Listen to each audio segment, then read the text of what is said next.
আর্থিক চাপে পড়েছে সরকার। সংকট সামাল দিতে নেওয়া হচ্ছে নানামুখী উদ্যোগ। টানা হয়েছে সরকারি ব্যয়ের লাগাম। অভ্যন্তরীণ উৎসের বাইরে আছে বন্ড ছেড়ে অর্থ সংগ্রহের চিন্তা। আগে কয়েকবার সার্বভৌম ঋণের বিষয়ে আলোচনা হয়, কিন্তু ঝুঁকি বিবেচনায় সেই পথে হাঁটেনি সরকার। আর অর্থের খরা কাটাতে এখন নতুন করে পর্যালোচনা করছে অর্থ বিভাগ।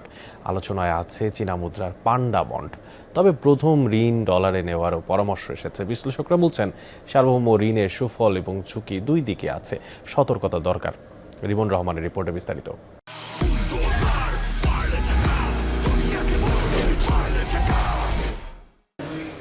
আর্থিক সংকটে পড়েছে সরকার। অর্থ বছরের শুরুতেই নেওয়া হয়েছে কিচ্ছু সাধনের উদ্যোগ। আছে ব্যয় কমিয়ে আনার নানামুখী প্রচেষ্টা। অর্থ বিভাগ থেকে জারি করা হয়েছে পরিপত্র, দেয়া হয়েছে সরকারি ব্যয় কমিয়ে আনার বার্তা। সব ধরনের থোক বরাদ্দ দেয়া বন্ধ করেছে সরকার। একই সঙ্গে সরকারি যানবাহন কেনাও বন্ধ থাকবে। নতুন আবাসিক ভবন নির্মাণ করা যাবে না এখন। ভূমি অধিগ্রহণ খাতে ব্যয় বন্ধ করতে হবে। সরকারি কর্মচারীদের গাড়ি কেনায় সুদমুক্ত বিশেষ অগ্রিম নেওয়াও বন্ধ থাকবে। সরকারি অর্থায়নে বিশেষ ভ্রমণ এবং প্রশিক্ষণ ও কর্মশালায় অংশ নিতে পারবে না কর্মকর্তারা। এমন অবস্থায় অর্থের খোঁজে সরকার আন্তর্জাতিক সংস্থা IMF, ADB, বিশ্বব্যাংক সহ নানা উৎস থেকে নেওয়া হচ্ছে ঋণ। পাশাপাশি ভিন্ন পথের খোঁজেও এখন অর্থ বিভাগ। শুরু হয়েছে সভরেন বন্ড বা সার্বভৌম ঋণের সম্ভাব্যতা যাচাই। বিকল্প অর্থায়ন নিয়ে সরকারের উচ্চ পর্যায়ের বৈঠকে পর্যালোচনা হয়।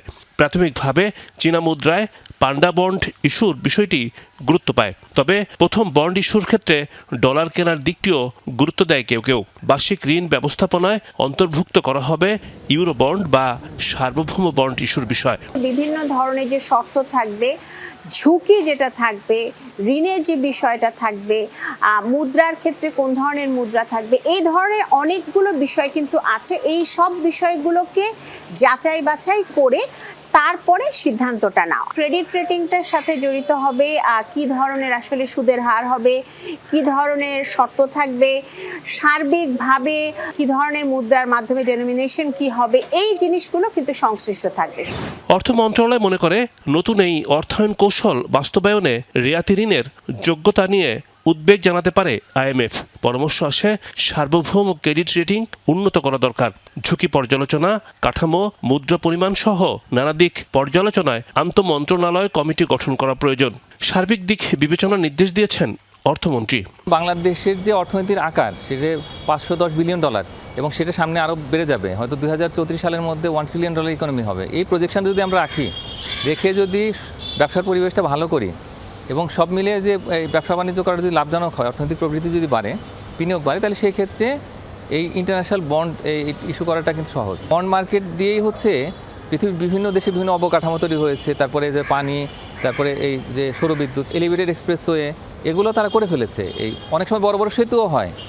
সার্বভৌম ঋণ হচ্ছে রাষ্ট্রীয় ঋণ, যা সরকারি ট্রেজারি বিলের মাধ্যমে সংগ্রহ করা হয় অর্থ। ক্রেতা হতে পারে কোনো ব্যক্তি, গোষ্ঠী, দেশ এবং আন্তর্জাতিক বিনিয়োগকারী প্রতিষ্ঠান। রিমন রহমান, যমুনা নিউজ, ঢাকা।